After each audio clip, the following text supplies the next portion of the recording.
A'udzu billahi minasyaitonir rajim. Bismillahirrahmanirrahim. Assalamualaikum warahmatullahi wabarakatuh.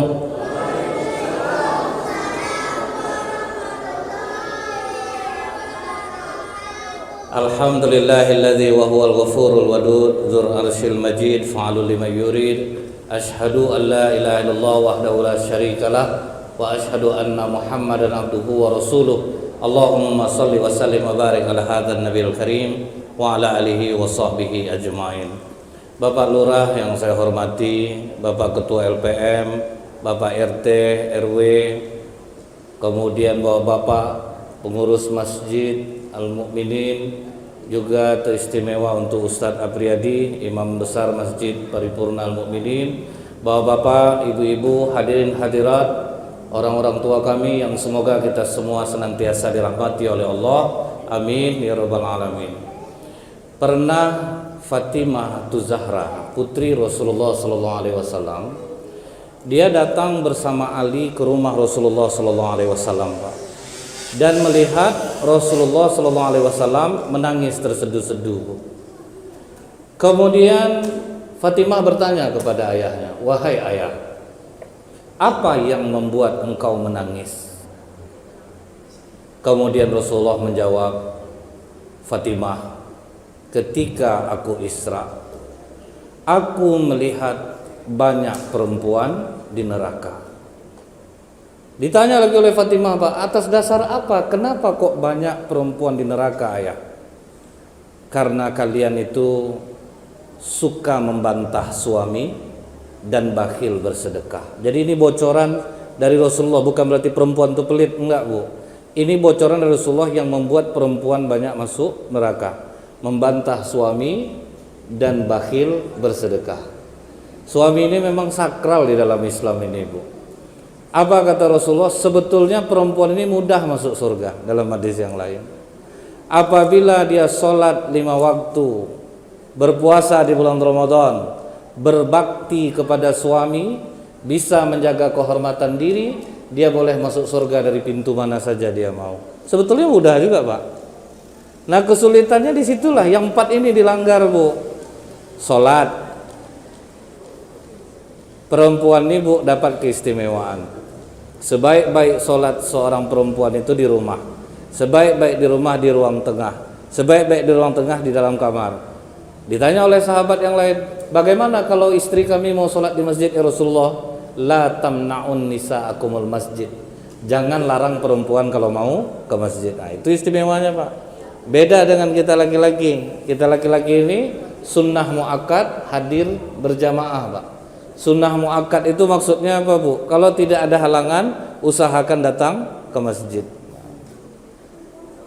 Kita lihat, Pak, ya. Ada seorang pengusaha baja di Serang, Banten. Dia pas naik haji, di situ termenung dia, Pak. Kenapa orang Arab ini kaya-kaya? Udah capek mengeluarkan uang, tapi hidup tetap kaya. Dalam kepenasaran dia tuh, Pak, dia cari rahasianya, ternyata apa, Pak? Orang di sana, Bu, jauh sebelum masuk waktu sholat, laki-lakinya sudah hadir di masjid. Yang kedua, begitu orang azan, sesibuk apapun mereka, toko langsung tutup, mall langsung kosong. Ini yang dikatakan Rasulullah, Pak. Siapa yang mengejar akhirat, kemewahan dunia akan tunduk kepadanya. Itu yang tidak kita lakukan di Indonesia, Pak. Sehingga, Bu, ya, yang dapat saf pertama di Masjid Nabawi itu, Pak, ada orangnya sampai 37 tahun itu aja orangnya, Pak.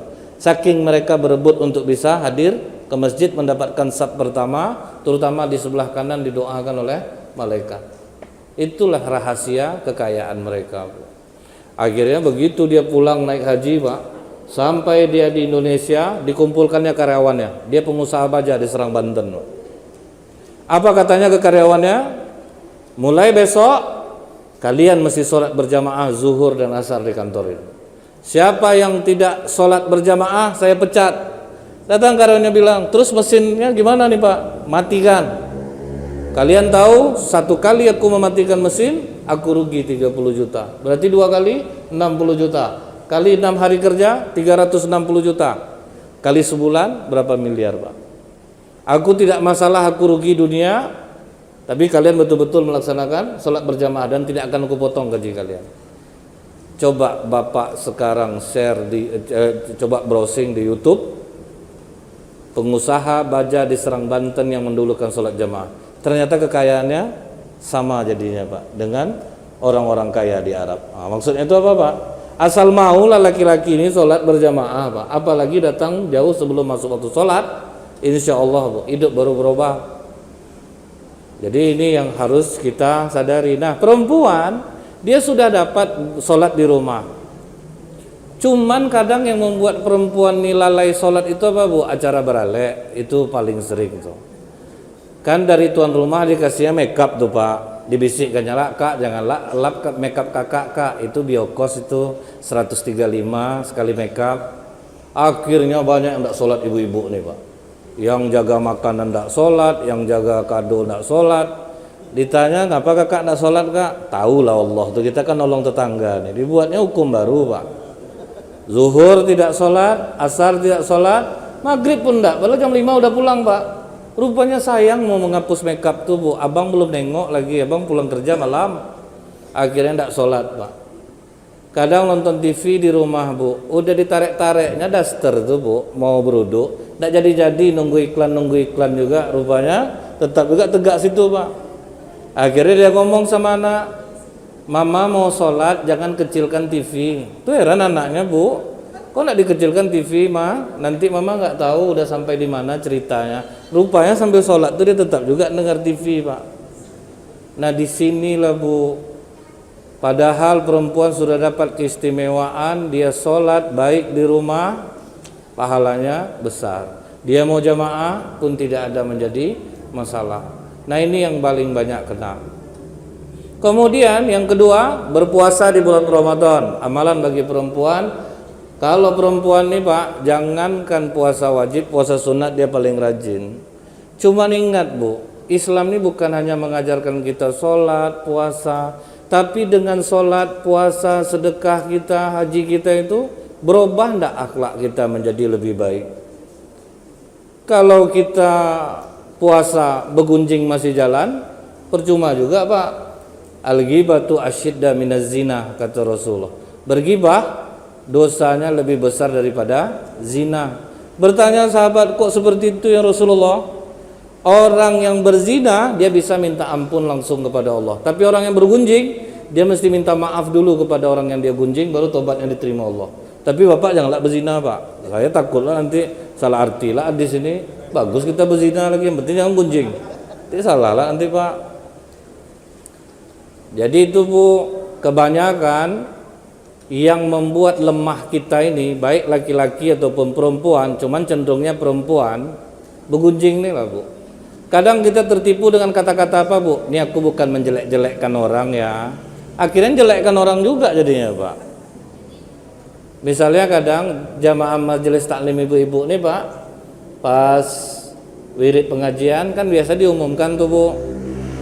Ibu-ibu habis pengajian ini kita ada menjenguk orang sakit, suami dari Bu ini sakit. Selesai diumumkan ditanya sama jamaah lain, sakit apa pula suami Ibu tuh, Kak? Sakit, itulah ndak, Kak, ya, buat juga lah perangai, ya itulah akhirnya gunjing jadinya, Pak. Dan apa, Bu, ya, satu kata yang membuat orang begunjing itu apa, Bu? Masa iya. Itulah yang menyebabkan lebar dia jadinya, Pak. Dia gonceng anak, Bu, pulang sekolah ketemu kawan di gerbang. Kak, sinilah, Kak. Ngapa? Kakak tahu enggak, Kak, suami saya? Masa iya? Gara-gara masa iya itu enggak masak-masak, Pak. Sampai anaknya udah lapar di belakang, "Ma, Abang lapar, Abang lapar." Kena marahlah anaknya, Bu. Abang ada enggak diajar guru agamanya? Kalau orang tua lagi ngomong, saya nggak boleh kita potong, Nak, saking asiknya begunjing itu. Itulah yang menggugurkan pahala puasa kita. Jadi kita ini, Pak, kalau hanya Rasulullah itu menganjurkan kita sholat, anak PAUD pun pandai, Pak. Anak TK aja udah pandai sholat. Tapi berubah nggak kelakuan Bapak Ibu dengan sholat ini? Kalau tidak, ini sangat disayangkan, Bu. Karena apa kata Rasulullah? Aktsaru ma yudkhilun nasal jannah taqwallah wa husnul khuluq. Yang banyak membuat orang masuk surga itu dua, takwa dia kepada Allah dan baik akhlaknya. Ya Rasulullah, ada orang yang taat ibadahnya, rajin puasanya, rajin zikirnya, tapi sikapnya suka menyakiti orang. Kata Rasulullah apa bu? La khaira fiha hiya min ahlin nar. Sedikit pun tidak ada nilai kebaikannya dan dia adalah ahli neraka. Jadi hati-hati Pak, bapak yang udah rajin sholat jamaah, tolong pelajari ilmu tentang akhlak. Karena banyak betul terdengar Pak, sholat rajin mulut tajam, kan ngeri itu Pak. Suami saya ustadz, rajin dengar pengajian, rajin ke masjid, tapi di rumah kasar, berarti kan nggak ada perubahan loh Pak. Jadi makanya saya bilang kalau hanya sekedar sholat, anak PAUD pandai, baca Quran, anak PAUD pandai. Tapi berubah enggak dengan amalan itu. Nah itu yang kita kehendaki Bu. Nah jadi baru masuk nih Bu, yang ketiga, berbakti kepada suami. Di masa Rasulullah SAW pernah Fatimah bertanya Bu, wahai ayah, siapakah perempuan pertama yang masuk surga? Dijawab oleh Rasulullah, Muti'ah. Agak terkecil hati Fatimah Pak, karena aku ini putri Rasul, kenapa kok tidak aku yang masuk surga duluan? Maka kata Rasulullah, dia memegang tali kekang ontamu nanti di surga Fatimah. Maksudnya Fatimah dari keluarga Rasulullah yang meninggal dulu menyusul Rasulullah, yang masuk surga Muti'ah karena apa? Dia di depan memegang kendali onta Fatimah. Tapi Fatimah penasaran Bu, apa yang menyebabkan dia masuk surga terlebih dahulu ayah? Apakah masih hidup Muti'ah ini? Masih Fatimah. Jalanlah kau ke rumahnya. Maka Fatimah membawa anaknya Hasan, dibawa ke rumah Muti'ah. Sampai di rumah Muti'ah diucapkan salam Bu. Assalamualaikum. Waalaikumsalam. Ditanya oleh Muti'ah nih Pak, siapa di luar? Aku Fatimah, putrinya Rasulullah. Aduh Fatimah, kenapa kau yang berpayah-payah datang kemari? Kirim saja orang biar aku yang jalan ke sana. Tidak Muti'ah, ini aku yang butuh kepadamu. Baiklah Fatimah, tapi bersama siapa engkau datang? Aku datang bersama anakku Hasan. Kata Muti'ah, maaf Fatimah, aku harus minta izin dulu kepada suamiku menerima tamu laki-laki. Kata Fatimah, anakku ini masih kecil Muti'ah. Maaf Fatimah, pulanglah dulu, aku harus minta izin kepada suamiku. Itulah dahsyatnya dia Bu, saking menghormati suaminya Pak. Ini suami kerja di luar kota Bu, istri sibuklah pergi main. Ditelepon sama suaminya, "Dek, adek di mana?" "Di rumah, Bang." "Betul di rumah nih." "Ya, coba hidupkan blender dulu." Saking curiga suami Bu, suruh hidup blender dulu Pak. Oh, berarti ya di rumah nih. Waktu itu belum bisa vicall Pak. Beberapa besoknya lagi ditelepon lagi oleh suaminya, "Dek, adek di mana?" "Di rumah lah Bang." "Di rumah dekat mana?" "Dapur." "Coba hidupkan blender dulu Dek." Hidup blender. Ya berarti di rumah. Nggak enak juga hati suami ya, besok pulang suaminya mendadak Bu. Rupanya istri tidak ada di rumah. Tanya ke anak, "Mama mana?" "Entahlah Pak, ada 2 hari ini buat blender aja." Dia rupa bawa blender mangin Bu. Ibu jangan sampai macam seperti ini Bu ya. Ini lihat Pak, begitu dia menghormati suaminya Bu. Tamu laki-laki kecil aja minta izin ke suami Pak. Pulang Fatimah Bu. Besoknya datang lagi Husain minta ikut juga Pak. Akhirnya dua-duanya dibawa. "Assalamualaikum Muti'ah." "Waalaikumsalam." "Engkau Fatimah?" "Iya." "Alhamdulillah Fatimah, suamiku sudah mengizinkan. Dan aku juga bersama Husain." "Aduh maaf Fatimah, aku baru minta izin untuk Hasan, untuk Husain belum. Pulang dulu." Pulang lagi Pak. Ngeri enggak Bu? Taat dia kepada suaminya. Pulang lagi. Besoknya datang baru diterima. Baru saja Fatimah duduk, apa kata dia kepada Fatimah? "Maaf Fatimah, duduklah dulu, karena aku akan mempersiapkan makan untuk suamiku dan aku akan menunggunya pulang." Tidak dipedulikan ya Pak. Ini suami mau pulang, apa yang dilakukannya Bu? Mandi, dandan. Nah ini yang kurang perempuan sekarang Bu. Coba lah, selalu ada alasannya. "Gimana lagi Ustadz, kami capek di rumah." Nggak bisa Bu, lawan ibu banyak di luar Bu. Kadang Bu ya jujur, banyak bapak-bapak nih yang komplain sama kami mau balik nih Bu. "Ustadz ya enak Tat, Ketemu istri kami pas pengajian udah cantik dia. Aslinya kami yang tahu tat. Berserak di rumah tat. Pakai daster robek ketiak bom bawang tat. Rambut keriting jahat tuh tak jarang nggak bersisir. Jadi tolong lah bu, berubah lah bu. Ini yang tidak dilakukan oleh istri sekarang. Tapi kalau ibu sudah maksimal melakukan itu bu, suami berkelakuan juga, ibu tidak salah lagi bu. Tapi kalau ternyata memang benar itu masalahnya, Islam sangat menganjurkan itu bu. Perempuan mesti menyenangkan ketika dia dilihat oleh suaminya. Jadi tidak ada alasan apapun bu. Pokoknya kita udah tahu nih, dandan lah. Cuman kalau sekarang terlambat ibu ngamalkan bu. Kalau sekarang ibu amalkan terkejut bapak. Tahu-tahu pas pulang istri dan ngapa kau nih ninggal perangai kau nih, karena tidak biasa pak. Untuk anak menantu ini bolehlah dikasih tahu. Ini pak ya, yang dilakukan istri itu harus dia selalu dalam keadaan wangi. Jadi jangan sampai suami mencium bau yang tidak enak di tubuh istrinya. Jadi apa yang dilakukan muti'ah? Kenapa dia masuk surga bu? Dia dandan. Dia dandan dan alhamdulillah bu, di Pekanbaru ini banyak perempuan-perempuan yang berhijrah yang sudah tahu ilmu ini mereka praktekkan pak. Dan itu sangat berpengaruh bu di rumah tangganya. Di rumah tangga itu pengaruh. Karena apa bu ya? Tapi memang pak, bapak gitu juga pak. Cantik ini butuh modal pak. Tolonglah pak, bapak jangan nuntut cantik aja. Bapak dari tadi ya senang hati bapak pak. Bapak saya bela, ini ada juga kesalahan bapak. Bapak tahu enggak pak?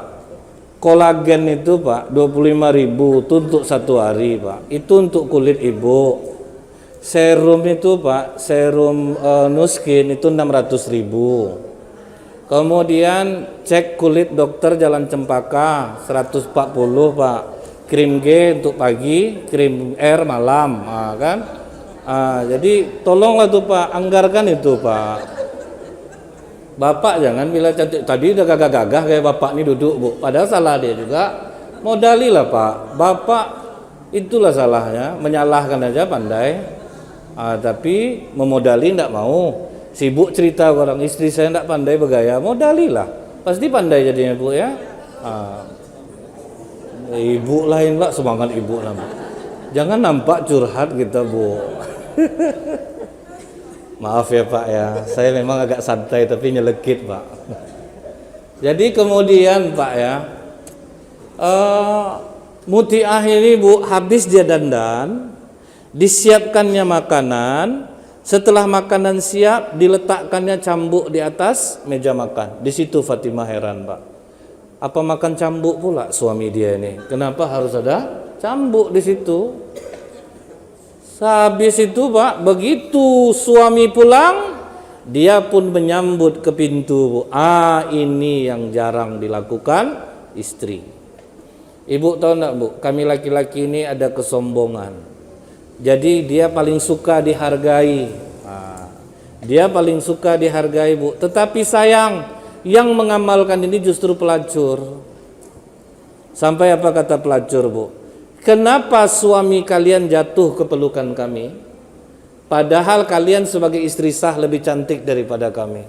Yang pertama apa bu? Pelacur dandan. Yang kedua, dia menyambut kehadiran laki-laki itu bu. Jauh lagi bu, abang sini, aku kangen. Apa enggak habis duit bapak nih bu? Dia enggak pernah digitukan pak. Di rumah bu ya, baru pulang tengok HP loh. Tahu siapa ada teleponnya tadi, muak orang nih muak. Diceknya panggilan tak terjawab. Ini Dedi apa Dewi nih bang? Tentu risau hati suaminya bu. Curiga terus saja pak. Disambut tanggal 1 sampai 10 aja bu. Udah habis uang bayar ini enggak ada penyambutan lagi pak. Disambut tuh dahsyat bu. Ibu pun enggak boleh ngamalkan ini karena terlambat ya bu ya. Terlambat. Tidak juga bisa. Nanti kejang-kejang bapak nanti bu terkejut dia nengok ibu menyambut, bang aku kangen. Waduh tuh goncang jiwa langsung bu. Tidak tidur dia malam tuh pak. Apa yang terjadi sama istri aku nih? Terus apa bu ya? Setelah dia sambut suaminya pak ke dalam, kemudian sudah suaminya beberes bersih-bersih, pergi ke tempat makan, ditanya oleh Fatimah, apa gunanya cambuk itu Muti'ah? Guna cambuk ini Fatimah, apabila suamiku tidak suka dengan masakan yang aku hidangkan, karena aku salah membumbuinya, aku ridho suamiku mencambuk punggungku, asalkan dia mau memaafkan kesalahan aku. Jadi mulai malam ini Bu, setiap kali Ibu menyiapkan makan, letakkanlah cambuk di atas meja makan. Bapak kadang salah arti juga di hadis ini Bu. Dengar kalian tuh, jangan macam-macam sama Bang. Dah enak aja makanan kalian boleh Bang cambuk. Bukan seperti itu juga Pak. Karena kata Rasulullah, sebaik-baik suami adalah yang paling baik terhadap keluarganya. Jadi ini dia dapat suami yang baik juga Bu, yang tidak kasar juga. Tapi begitulah penghormatan seorang istri kepada suami yang mengantarkan dia ke surga. Karena itulah keridhaan suami adalah surga bagi istrinya Bu. Nah kemudian pernah terjadi juga Pak, di zaman Rasulullah seorang suami berpesan kepada istrinya, selama abang bepergian jangan kau tinggalkan rumah. Rupanya pas suaminya pergi Bu, datang utusan keluarga perempuan nih, bapak kau sakit, jenguklah. Apa kata si perempuan nih, maaf, suamiku berpesan aku tidak boleh meninggalkan rumah selama dia bepergian, jadi aku tidak berani keluar. Dasar anak durhaka, bapak kau yang sakit kau tidak datang, minta maaf, sampaikan salamku kepada bapak keluarga bahwa aku tidak bisa datang. Pesan suamiku, aku tidak boleh keluar dari rumah. Beberapa hari setelah itu Pak, orang tuanya meninggal. Datang lagi utusan keluarga. Kemarin sakit bapak kau tidak sempat datang. Sekarang bapak kau meninggal. Datanglah. Maaf, suami aku belum pulang. Aku tidak berani. Karena suamiku berpesan, aku tidak boleh keluar selama dia bepergian. Sambil menangis dia menahan kerinduan Bu. Begitu suaminya pulang, langsung dia peluk, dia tanyakan, Bang, tolong tanya kepada Rasulullah, durhakakah aku sebagai anak karena abang berpesan aku tidak boleh meninggalkan rumah? Pas abang pergi ternyata orang tuaku sakit, aku tidak bisa jenguk karena pesan abang, dan orang tuaku meninggal, aku tidak datang karena aku hormat dengan apa yang abang pesankan. Cemas suaminya Bu, datang ke Rasulullah Pak. Wahai Rasulullah, sewaktu aku bepergian aku sempat berpesan kepada istriku, jangan kau tinggalkan rumah selama aku bepergian. Rupanya pas aku pergi orang tuanya sakit, dia tidak jenguk. Orang tuanya meninggal, dia tidak datang. Durhakakah istriku ya Rasulullah? Kata Rasulullah, tidak. Justru diampuni dosa-dosa orang tua istrimu karena bakti istrimu kepada dirimu. Itulah sakralnya suami itu. Tapi suami yang baik, orang tua istri adalah orang tuaku juga. Jadi jangan sampai kita nih Pak berat sebelah, sama keluarga kita royal, sama istri kita pelit. Bahkan di dalam Islam ini Bu, apabila suami pelit, istri boleh mencuri uang suaminya. Jadi ibu balik dari sini, tolonglah tengok-tengok uang bawah bantal, di mana sembunyi ambil aja Bu. Ini bukan kata saya Pak. Seorang istri sahabat Abu Sofyan datang menemui Rasulullah. Ya Rasulullah, Abu Sofyan bakhil. Maka kata Rasulullah, ambillah uang dari dalam saku bajunya, tapi jangan berlebihan. Jadi ingat Pak, tidak boleh kita pelit sama istri. Karena dalam Islam ini, uang suami milik istri, uang istri milik istri. Itu Pak. Rasa Bapak sekarang, saya memang bentuknya berat ke ibu-ibu Pak ya, menasihati ibu-ibu, tapi Bapak juga kena nih Pak. Ada hari itu Bu ya, suami pulang ke rumah, kemudian dikasihnya istrinya uang 100.000. Ditanya istrinya, cuman segini uang nih Bang. Syukurilah dek, enggak, bukan masalah syukuri nih Bang. Betul segini duit abang, betul hanya itu lagi uang abang tinggal. Tuh uang yang dalam sepatu coklat itu Bang, yang berbungkus plastik, uang apa tuh? Dapat sama kau. Dapat Bang, duit sial berarti itu. Ngapa duit sial Bang? Udah sejauh tuh ku sembunyikan, tahu juga kau. Ambil aja Bu. Nah, jadi itu ingat Pak ya, bapak pelit, istri boleh ambil duit karena itu duit dia. Pokok jangan ibu khawatir Bu, tapi jangan bawa nama saya Bu ya. Ya. Tapi udah terdengar sama bapak-bapak nih. Nah, jadi itu Bu, suami ini sakral di dalam Islam. Nah, kemudian Pak, Apalagi yang membuat perempuan tadi banyak masuk neraka ketika dilihat Rasulullah itu Isra? Bakhil bersedekah. Nih ibu harus hati-hati betul bu, karena kemungkinan ibu pelit itu lebih tinggi daripada kami laki-laki bu, karena gaya hidup ibu mahal. Cobalah pak, sampai ada suami yang mengadu, waktu istri saya tidak pakai jilbab, lu Ustaz tidak banyak betul pengeluaran. Sekarang semenjak pakai jilbab harus matching dengan warna tasnya, itu yang menambah pengeluaran pak. Merah baju, merah tas pak ya. Apa ndak banyak jadi bu, berapa biji gamis segitu juga jumlah tasnya, habis kami Ustaz. Makanya bu pas foto keluarga, kalau tas ibu original pasti ngadapnya ke kamera. Yang di sebelah bapak pasti tegini bu. Kenapa dia tegini pak? Karena dia belikan tas itu pak. Ndak ada yang senyum satupun suami pak. Dia ciri tas ori itu bu dilihatkan ke kamera kalau foto. Kalau di samping berarti semi premium. Kalau bentar kak aku naruh tas dulu baru foto tuh KW bu, itu 285.000 ke bawah harganya. Tuh bu. Jadi bu ya, waktu perempuan mendengar Rasulullah mengatakan banyak mereka di neraka karena bakhil bersedekah, maka perempuan-perempuan itu menanggalkan gelang-gelangnya. Ditanggalkannya gelang-gelangnya bu. Kami tidak ingin menjadi ahli neraka ya Rasulullah. Nah itulah bu. Ibu kalau kaya, jangan sampai kekayaan itu hanya untuk digaya kita aja. Jangan sampai hanya untuk gaya kita bu. Infakkan dia, nafkah rezeki yang kita cari, infak rezeki yang kita keluarkan. Nafkah dan infak ini dalam bahasa Arab satu katanya, itu nafak. Orang Arab kalau bilang terowongan nafak. Terowongan air, ada air masuk, ada air keluar. Ada uang masuk, mesti ada uang keluar. Uang masuk banyak, uang keluar sempit, gorong-gorongnya kotor pak. Itu yang buat penyakit tuh bu. Apa kata Rasulullah pak? Sembuhkan penyakit kalian dengan sedekah. Kenapa banyak rumah sakit di Pekanbaru? Bukan orang Pekanbaru tidak bersedekah pak. Penghasilan besar yang disedekahkan kecil, itu masalahnya pak. Kita ini kalau untuk pribadi royal. Untuk anak-anak mewah, mobil mewah, sepatu kita, gamis kita mahal, beli tas. Kalau fosil nggak ada KW-nya bu, ada 3 juta, belum tas doa yang paling murah 850.000.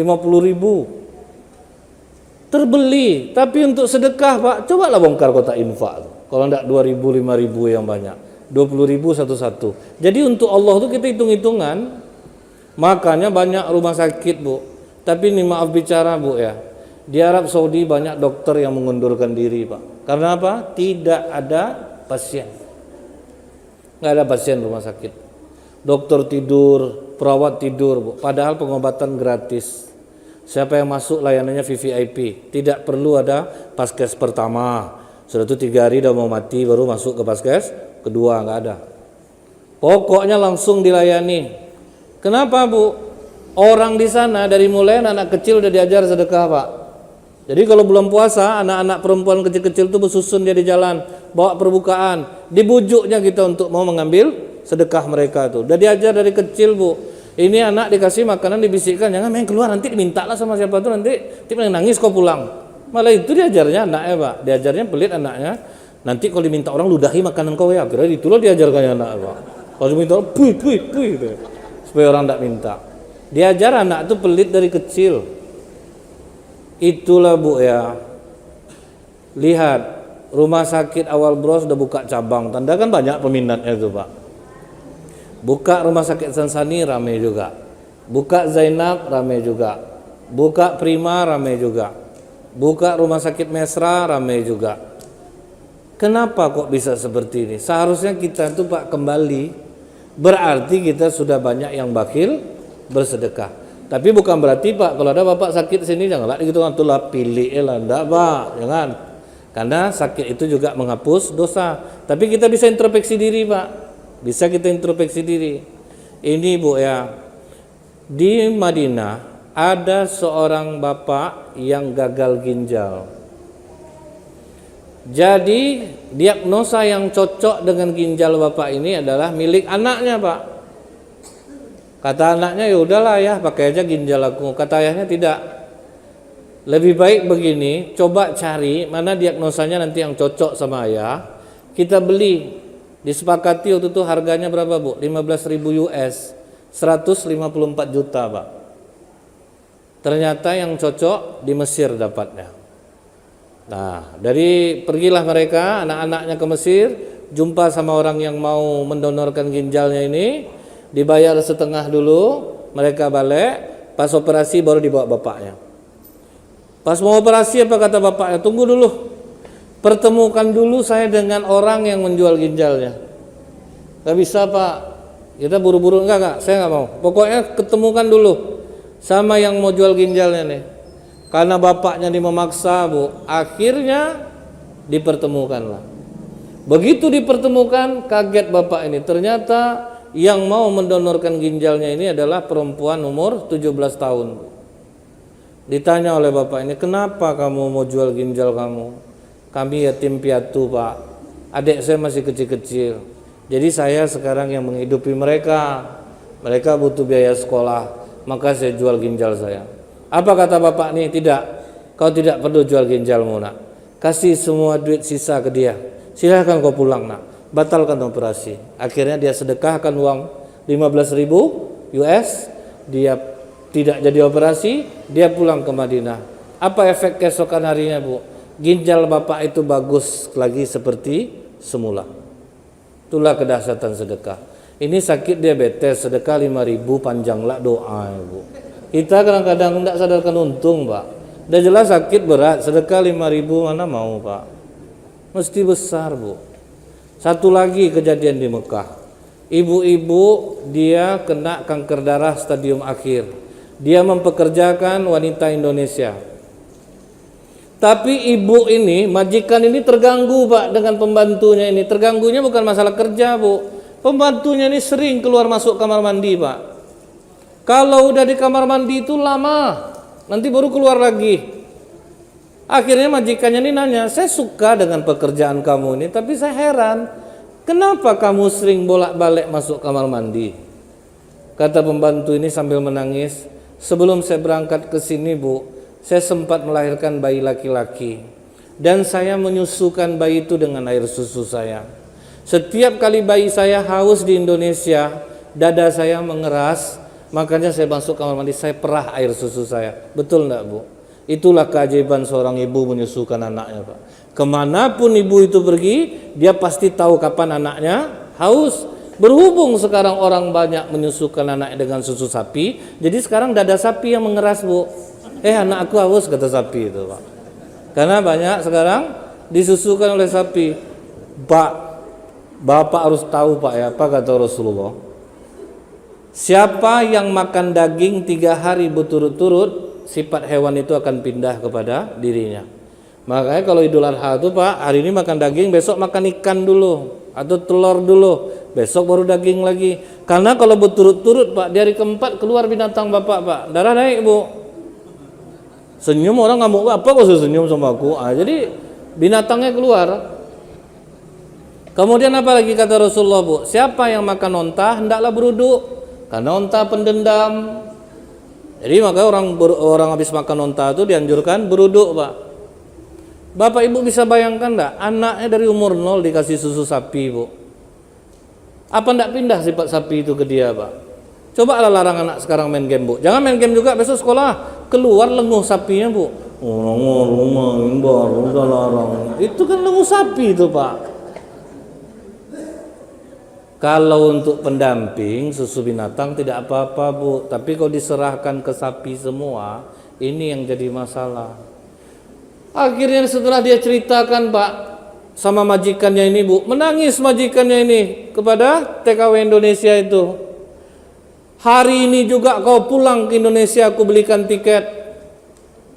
Kau pulang ke Indonesia, kau kontrak sama aku bayar penuh gaji kau pulang ke Indonesia. Akhirnya disedekahkannya gaji itu Pak. Padahal belum sampai waktu kontraknya habis, dibayarnya semua. Perempuan ini pulang ke Indonesia berbahagia ketemu anaknya. Si ibu ini pergi ke rumah sakit, kanker darahnya langsung 0%. Kenapa kita tidak yakin dengan penyembuhan seperti ini? Akhirnya sibuk borong masker sekarang, Pak. Sedekahkan aja lah uang tuh. Sekarang tahu Bapak, rumah sakit banyak kerjasama dengan ustadz-ustadz nih Bu. Karena rumah sakit udah tahu 80% penyakit itu karena pikiran, bukan karena makanan, Pak. Berhentilah Bapak Ibu menyalahkan makanan naik kolesterol, darah tinggi. Enggak, Pak.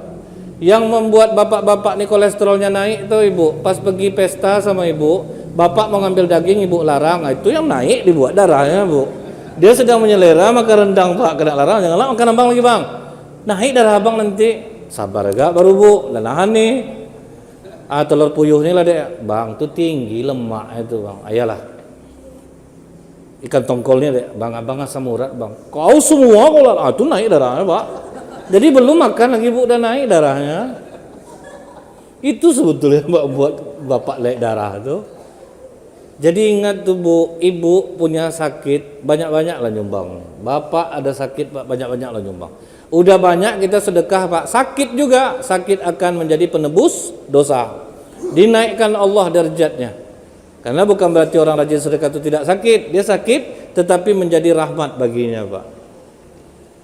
Jadi ini Bu, pernah saya bertanya kepada dokter tentang seorang pasien perempuan yang jantungnya tersumbat. Kemudian apa kata dokter ini? Ini kalau dibawa ke rumah sakit jantung harapan kita di Jakarta, pakai biaya pribadi 1 miliar habis. Saya masuk ke ruangan ibu itu. Dari gamisnya aja Bu, udah kelihatan dia kaya raya. Gamisnya bahan sifon Arab Bu. Itu harga 1,5 juta tuh Pak. Dia kelihatan dari bahannya Bu ya. Bahan sifon Arab tuh langka. Jadi kemudian tasnya apa Bu? Louis Vuitton yang harga 17 juta. Kemudian pakaian suaminya Pak, metroseksual istilahnya Bu. Gaya Pak, gagah. Saya ucapkan salam. Assalamualaikum Ibu. Ya, waalaikumsalam Ustaz. Ibu katanya mau dirujuk ya Bu ya. Iya Ustaz. Kalau boleh saya tahu, orang tua kandung Ibu masih hidup? Masih Ustaz. Ada enggak Ibu sering berkunjung ke rumah orang tua? Jarang Ustaz. Itu penyebab penyakit secara spiritual. Menyiksa orang tua dengan kerinduan Pak. Itu Bu ya, biasanya nih dengan pengalaman yang sudah ada, tapi ini tidak bisa dibuktikan secara ilmiah. Orang yang payah tidur malam, jantung berdebar, berarti ada salah dia sama orang tuanya. Itu secara spiritual Pak, tapi ini tidak bisa, jadi tidak hadis juga.